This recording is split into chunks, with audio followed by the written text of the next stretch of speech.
So I'm here joined by Iker and Margarita, and we're going to, in the last section of the day, we're going to talk about this huge word that is impact that we keep hearing, but we didn't kind of divide into pieces until now, because you're both working on it and you've been working on it for a long time.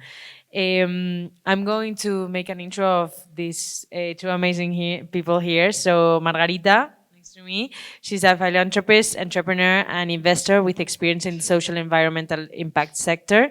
She's founder and president of Social Nest Foundation, a pioneer entity in the field of impact in Spain, which she founded in 2010. So very initial in this impact investment. Margarita is involved in numerous organizations and frequently participates in different forums and events talking about impact economics. She's an investor, an advisor at Zubi Capital and Flywire, and that takes me to the other participant of the table, Iker. Iker is founder and chairman of Zubi Group, which is a group of impact companies in cities, education, venture building, investment management, and consulting. We don't have a lot of long focus. list, Yeah, and very it's hard to different focus. It's hard to focus. and very on impact. different activities. Super interesting.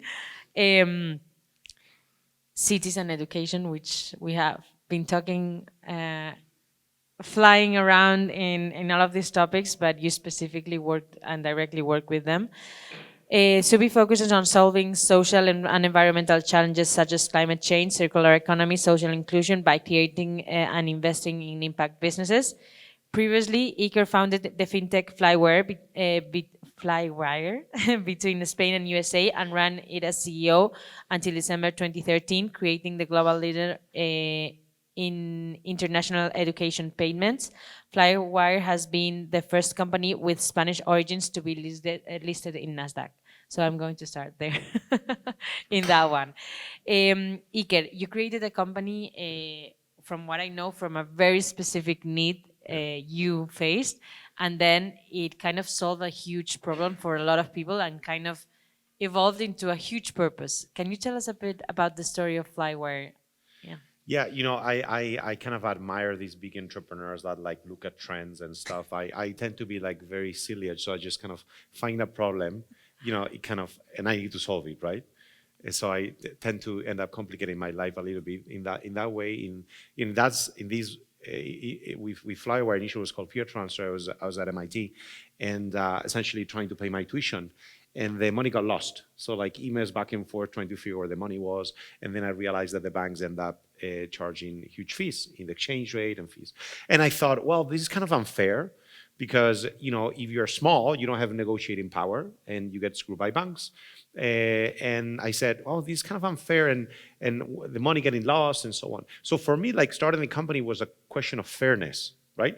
I wouldn't actually call Flywire an impact company because the beneficiaries are multiple, right? And the intentionality for me at the beginning was fairness, and essentially kind of it grew to be kind of a global leader in processing tuition payments.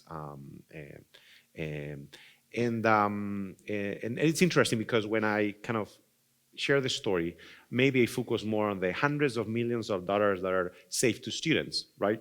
Versus kind of publicly the company, which I'm just a shareholder today, and after it got listed, really talks about more of the billions of dollars that it processes, or the hundreds of people that are employed and so on, evaluations. So it's interesting, and we're talking about like exits and how kind of the values endure and kind of what happens after the exit with certain companies.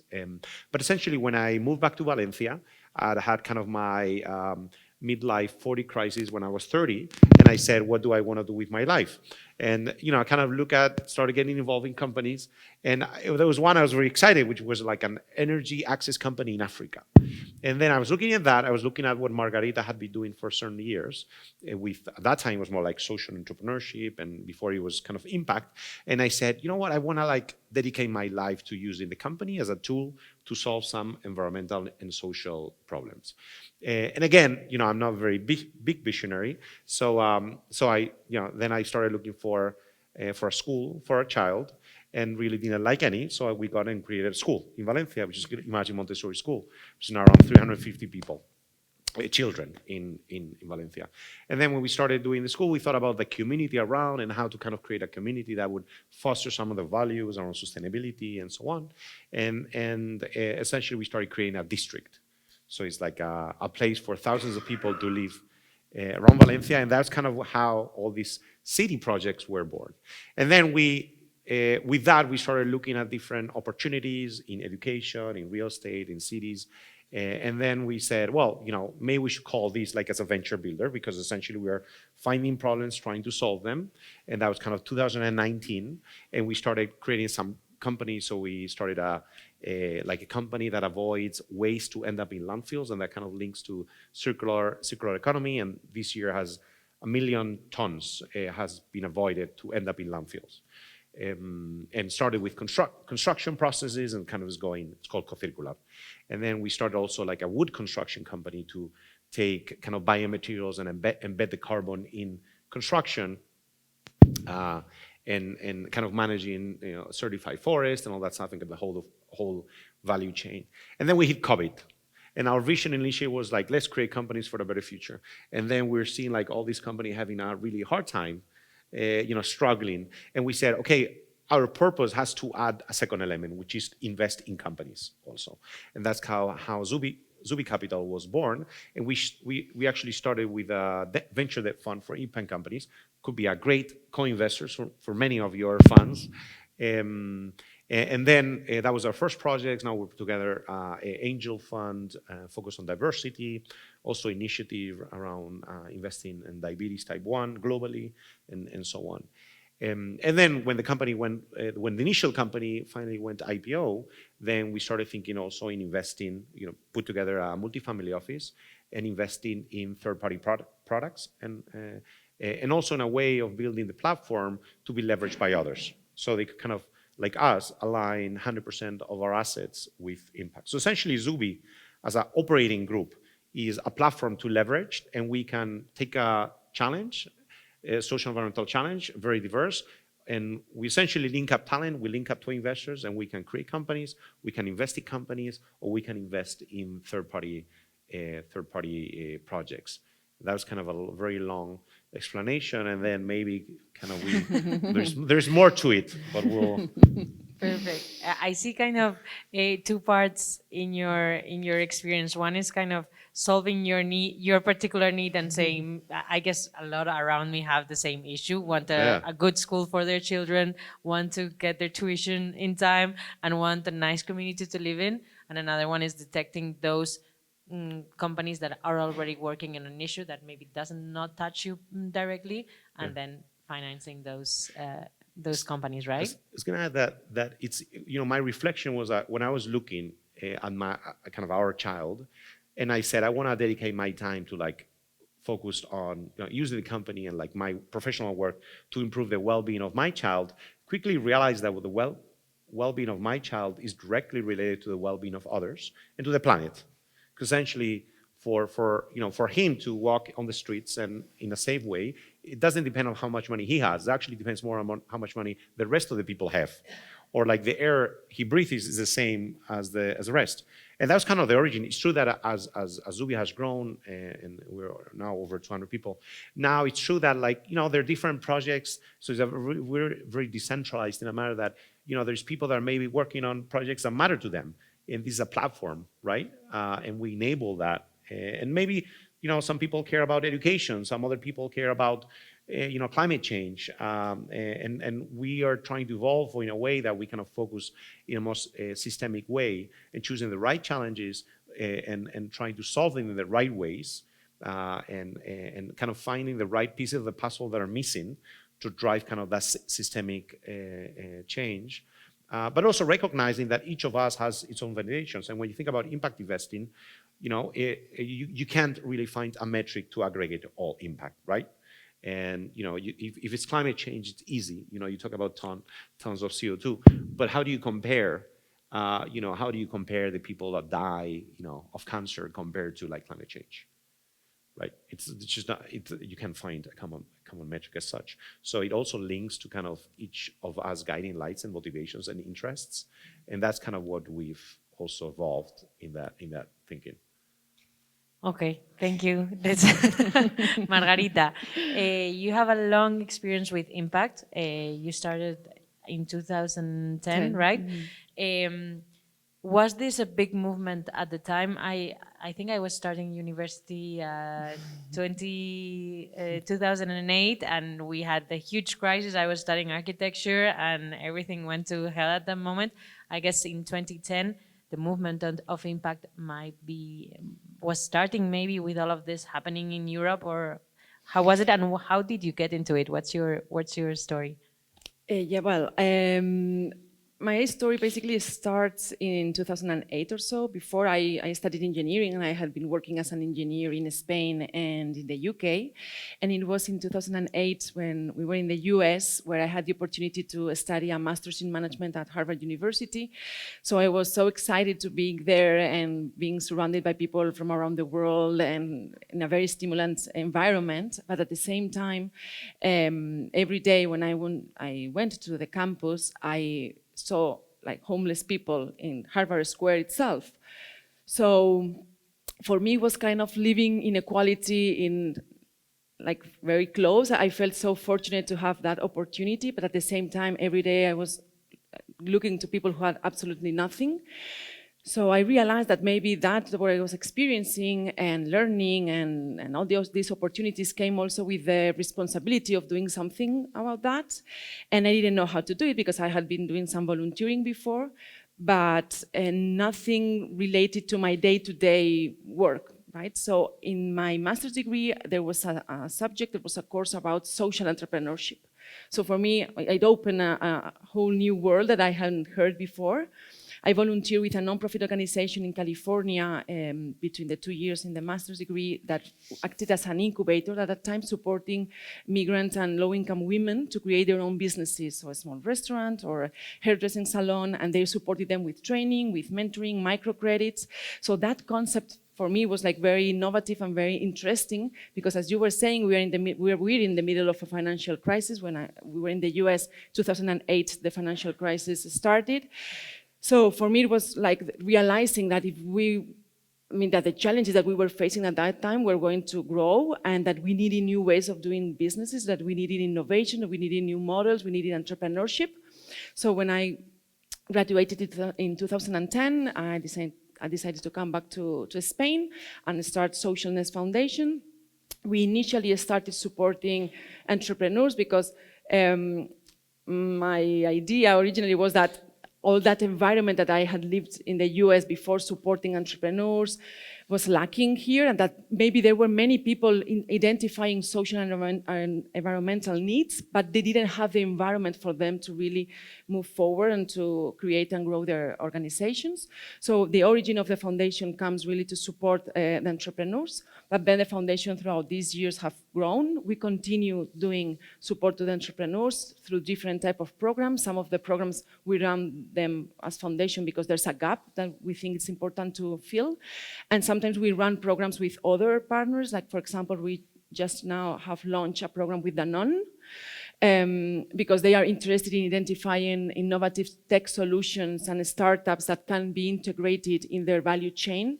So this helps them in their transition to a more sustainable value chain, and also in collaboration with B-Lab.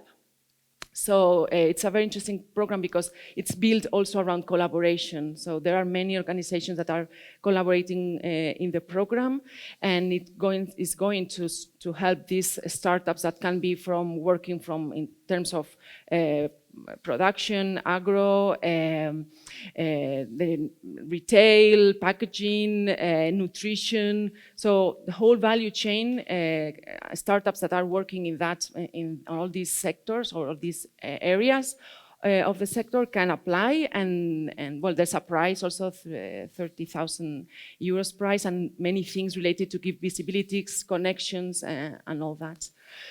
And so this type of programs is something that we do for Spain, but also now we are doing some things in Latin America, where also the agro sector is so important. The second area that we have been working in the last 6 years or so is, as Marion was saying before, we need more capital coming into the sector. And obviously there's appetite from the investors really to move that capital, but there are also many barriers. And we are working with them in order for them to lower this barrier and to mobilize more capital. We work with foundations, corporates, public administrations, families, family offices. Basically, our initiative is called FI, and we work to educate them, to inspire them, to build trust around the possibility of having impact at the same time like a financial return, and also show them opportunities of investment. So we have been doing activities not only in Spain, but also in Amsterdam this year, in Lisbon. Last one was in Madrid for family offices and high net worth individuals. So our goal really is for them to mobilize more capital. And then the third area of work for the foundation is really to go into those spaces where there's innovation, is technology, there's capital, but maybe there is no impact, or they are not thinking about sustainability, and for example, events like 4 years from now, that is this Mobile World Congress, big event about technology and innovation. We work with them in order to bring impact in the strategy of the events. And for example, with the public administration, also how from the public side can mobilize capital together with private investors to the sector. So really bringing impact and sustainability into non-impact spaces. Nothing. Almost nothing. I find interesting we've been speaking a lot about collaboration, and not only within industries. What you're doing is also from the funding, the brands, and innovation, right? And creating that whole ecosystem that is super interesting. I want to go back to the part that Iker, you mentioned around we cannot put kind of in the same group the sustainability, the impact to the environment, the social. It's very different topics that we're speaking about, and we're trying to put them in this whole thing that it's impact. Sometimes we can refer to, if you hear impact, you can kind of think of social impact. If you think about sustainability, you kind of think in the environment, but they are super related. And at least in my personal journey, I, as you, Margarita, started with the social impact. Very quickly, I was driven to sustainability. Like they're super related, and we're seeing it more and more with the impact that the environmental change is creating in a lot of communities. And then into the economic sustainability. If we don't, if a system is not sustainable economically, it's not going to be sustainable in the other three, at least for now.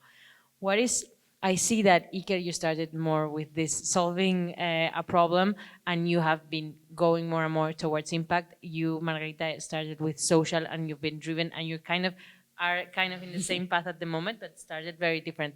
What's your experience in combining all these three? Should they have a balance in every activity, every initiative, every company you see, or ones are going to solve one issue, ones are going to create profit, ones are going to solve the environmental, ones are going to focus on the social? I think like maybe the traditional view of being a company is, and how that links to philanthropy is I do whatever I want with my company, and then from like my profits, I dedicate part of that for philanthropy, and I feel good about it, and I don't really expect it to be like financially sustainable.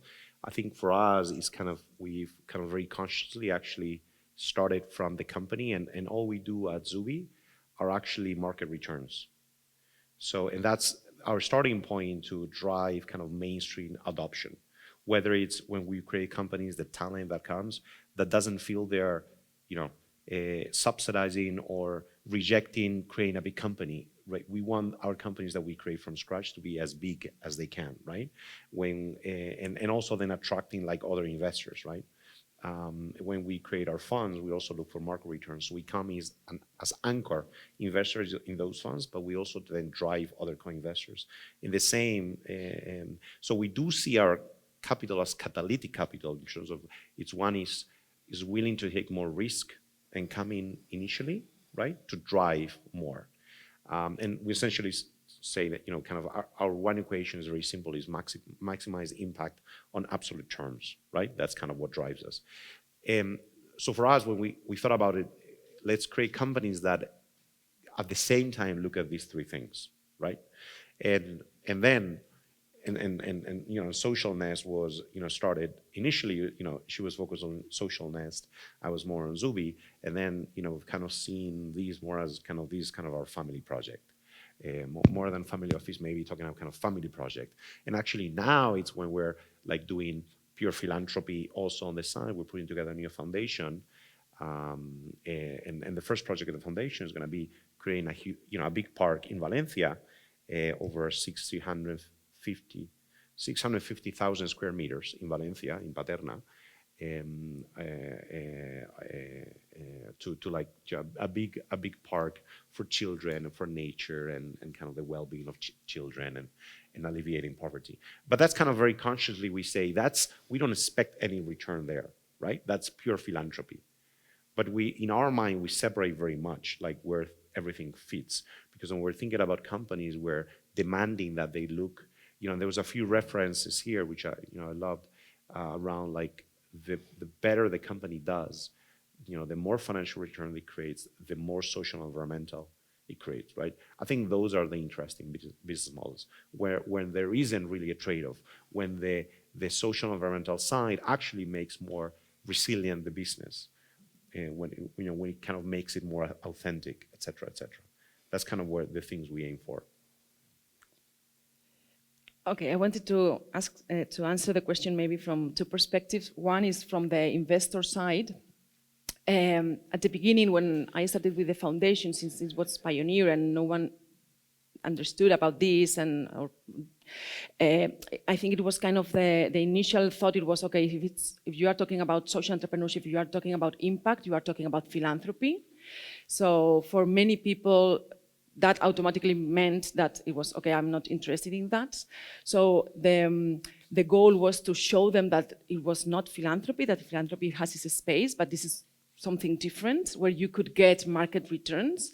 So something that as a traditional investor, you could look at it and find something interesting. Over the years, I think as the sector also is evolving, I see this like something more complex at that. So at the end of the day, we have social and environmental challenges that we need to tackle. And for that, we need solutions.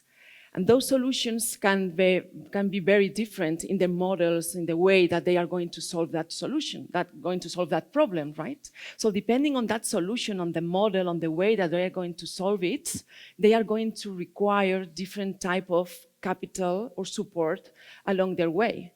So you may find solutions that are very scalable, very tech-based, that can find investors, traditional investors that can invest looking also for market rate returns in those solutions, and it's fine. But there are other models, other solutions that require maybe more time, more patience, and as Iker was saying, some investors, some specific profiles of investors that maybe it's more foundations, governments, high net worth individuals willing really to put the money and to be able to be patient and to understand that their money maybe it's more catalytical. Is there, okay, I'm putting the money, maybe my returns in terms of financial returns maybe are not going to be as high as if I put my money in other type of businesses, but I'm fine because I want to solve this problem, and this goes by this type of solution that maybe because for whatever reason it takes longer. So it's this kind of a spectrum of capital that requires different type of investors willing to put different type of money at different stages of a specific solution. So that's one hand. On the other hand, about what you are saying, if all the solutions need to have a balance between the three of them, well, I think they're depending on the company, on the startup, of the project, that may find different requirements, or because of the impact is different. For example, if you get an industry, I don't know, which is very, the impact in climate is very strong. Obviously, their efforts in terms of becoming more positive impact is going to be more related around that, because it's the main impact is about that. So it's not only what you do, it's also about how you do it, right? And understanding the impact that you are having on, and how you can work to make that impact more positive. I was going to add, it's interesting, that was mentioned about like complexity right, on food, and Marion was also talking about kind of systemic.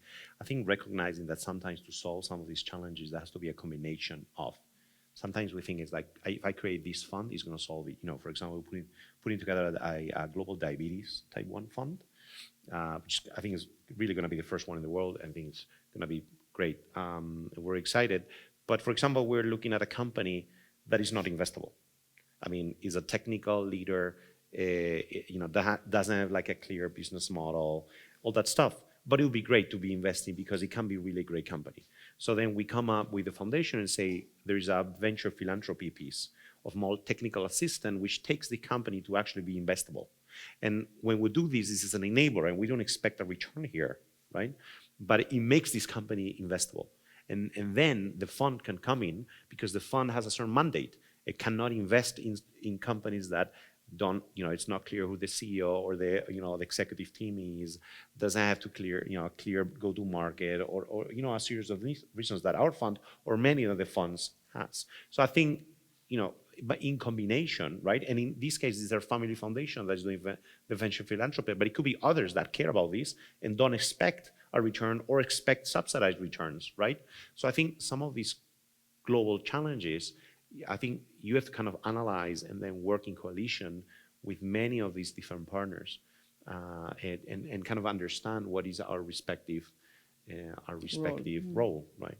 And for example, how we're thinking, for example, structuring these venture philanthropy pieces, we're going to fund a technical assistant of someone, but if this company doesn't get invested, we end up paying part of those costs. So it's more like a risk guarantee. So if the company were to be invested and does well, it wouldn't cost us anything, right? So there are like different schemes that you could potentially use to solve. So it's so to my next question, it's what you're doing. It's kind of innovation in other ways that are not maybe the traditional ways that we see. That are innovation needs to come from new technology or digitalization. It can also become from new structures of investments and new ways of collaborating. And new ways of like being an entrepreneur. Like I think the traditional model, like I come up with the best idea, I become myself entrepreneur, I become the CEO. I become the CEO when this is 1,000 people. I take the company public. I think this is kind of a traditional view. When we think about, say, venture building, is like, well, maybe we have like a strategy team that works through challenges and maybe finds like maybe you can have an idea, but like let's figure out what's the best idea, right? And let's we can be co-founders and like we'll figure out how this company evolves. So I think we're trying to say bring talent and co-investors in a way that is like each of us can play a part in the solution, right? And maybe we care more of like the challenge being solved than like we necessarily feeling we've done everything, right? And I love to say that, I love to lose my job and, not do anything. And that would mean that all the social and environmental challenges in the world have been solved, right? And I love to be in that situation, right? And, meanwhile, we'll try to have a try at all these. Yeah, there are many models of projects that are working in specific solutions or topics, and they are not maybe based on technology. Iker was mentioning diabetes, and we were visiting a friend in Mexico this year, and he has an amazing company which is called Clínicas del Azúcar there, because diabetes is the main cause of death in people in Mexico, basically because of the bad nutrition that they are having, and also because people can't access public health system is not providing support for people who have diabetes or pre-diabetes to tackle that. And private health system they can't afford. Majority of people there can't afford it. So in their model, basically, it's like a one-stop shop. It's like small clinics where when someone goes into the clinic, they receive all the support from the different specialists, like in terms of nutrition, the eye doctor, the food, everything. So they go there and they get everything they need just in one visit. And also also the innovation is in the way of for the people to pay that, because they pay for the service. It's like making it in small installments instead of big amount of money that they can't afford, doing it a different way. It's more about the way that it's organized or its thoughts and the model and understanding your user, in this case your client, and build a business model around that. And sometimes that's perfectly fine and you don't need technology. It's true that, for example, now with COVID, they started doing things online and they are now developing all the technology side, which is going to help them also to do some type of support and doing more scalable. But they were very successful with a non-tech model, so it's perfectly fine also. It depends on the challenge and the solution that is required, again, for that specific challenge. And the last question, and then I'll leave it out for the audience. You both spoke about education. Margarita, you from the beginning of your career, that's kind of one class opened your eyes to our reality and also your experience there. And now both of you with this school and the education, a lot of people talk about education, but it's a huge commitment and a huge responsibility to get into the education more when it's about your kids. You're creating kind of the school where they are going to be educating and spend the most of their childhood. What's your view on the role of education on driving a change in society towards sustainability, towards impact? For Imagine, the mission is to nurture talents for a better world, and that has kind of two pieces, right? One is the part around like nurturing and like personalized education and like enabling each of the children to find kind of their own path in life. But then there is the other element, which is our own purpose, right? And I think it is like you can take like talents or technology or many different tools. And so essentially, sometimes I use the example of a knife. You can do great things with a knife. You can cut some apples and do like an apple pie with your children, right? You can grab something from the tree and cut it and eat it with a knife, or you can kill your neighbor, right? So I think it's similar. Like I think with talents, what is so for us. We try to, and talent, sometimes in the world of success is really linked to financial success, right? And I think that's not fair. I think talents are very different. We're just talking about this morning about a 15-year-old child that, plays piano amazingly, right? He's gonna be like a superstar. And like sometimes in the talents and the strengths of the rest of the people, I see how few things I actually know how to do. And it's surprising. I've kind of made my life, with all the defects and the things I don't know how to do. So I appreciate like in the things when I see people, and doing stuff, I kind of recognize maybe my weaknesses and what I don't. And I think it's, sometimes we assume children and people and all have to be good in everything, and that's absurd, right? I think it's kind of finding where what you like and what you do well kind of really makes you happy, and then kind of working, especially in complex issues, etc. It's working as a teams. So for us, the school is like seeing how kind of children grow and evolve and all those different things. It's fantastic, and I think also not just for us success in some sense. I'd imagine wouldn't be the thousands of people that we could help with our schools, but like the millions of people or the hundreds of millions of people in the world, right? So we actually see our success as public education being changed, or world education being changed, right? And kind of being there. And actually the other day there was a taxi driver that brought someone, and when this guest said, "I'm going to Imagine," to Imagine Montessori School, the driver asked, "So what is this? What is Montessori school, right?" And they started talking about Montessori. It's like, and I said, "Great! Like that's it's like the more taxi drivers know about this, like something's happening here, right? It's not just a few families that are going to school. It's all the people that are like having kind of a conversation and a discussion and kind of some thought provoking around that."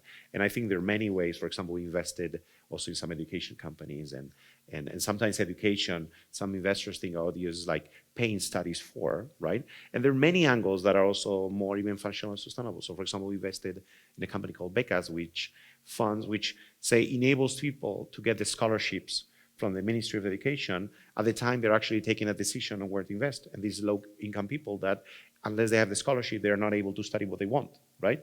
And then now they set up all these income-sharing agreements also to finance studies for people. And so and from our venture debt fund, we funded this in a way that kind of that money be reused and reused to fund these students in a kind of in a financially sustainable way. So, I think there's all these different worlds, whether it's education, I think kind of having the right diagnostics, but also the way to tackle them in the most kind of scalable and self-sufficient way, I think is super interesting. And I think in the food and agro world, I think it's very similar. Well, and I think education is not only for children, right? I mean, education is for everyone. And for example, for us, in our initiative with investors is key, because we understand that if investors don't know about the possibility of really investing to have an impact, they are not going to do it. If you don't know that something is there, if you don't understand, and for that you need to be educated, right? To learn about the possibilities, about how to do it, about being inspired to do it, about how you can do it. We show them opportunities with impact funds that are brought into our activities, our events, with specific startups projects. All that is education, and it's the basics. So you need that in order for other people to be part of something, right? So definitely, if you are not aware of something and know about that, it's impossible that you are going to do something and take action. Totally. Thank you very much, both of you. Thanks. I'm going to open to any questions, if there's any. No? Thank you very much, Iker, Margarita. Thank you.